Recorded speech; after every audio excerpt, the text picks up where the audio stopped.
Wow, there were a ton of comments in response to my post about Apple's iPhone tracking GPS data. Most people telling me that I needed to calm down and defending, in effect, Apple and Android's use of the personal data and storing the data in that fashion, and referring me back to David Pogue's article, which I thought was extraordinarily well written. And I have a lot of respect for David Pogue, and I have a lot of respect for everyone who told me to calm down, believe it or not.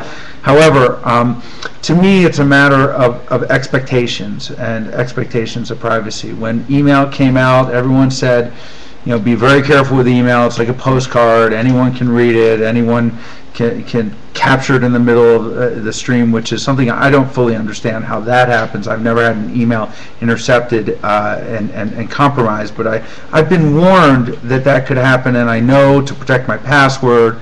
I know how to not to leave a cookie. I know all the steps I need to do to ensure that my email is not compromised.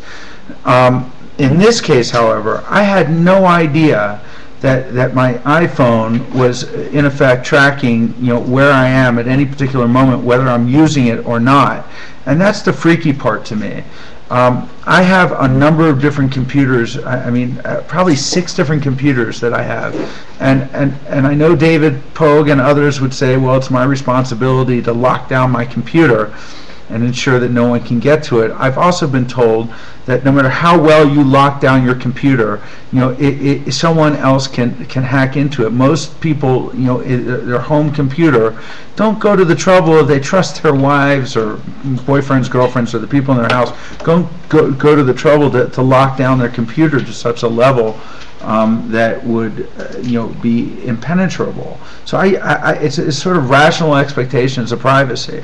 And this is a huge issue for me in particular. If I know what to be aware of, then I can act accordingly. So in this case, I am a little upset that this was not made known, and there's no reason why there should be this file. Also, keep in mind, whether or not you think you're doing something bad, or you want to hide something. I mean, that's not the type of person I am. For those of you who know me, my whole life is online, so that's not who I am. I'm out there. I have nothing to hide.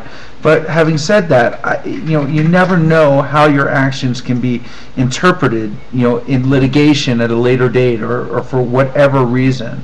And I just think if I know that before I go somewhere, let's say I'm going to buy a present for my wife and don't want her to know about it, at least I'd know what I need to do is turn that feature off on my phone. So I don't think it was intentional. I don't think it was malicious. I just think that we have a right to know, and it is kind of a big deal. So that's my thoughts. That's my 2 cents. So take it for what it is. I am out of here.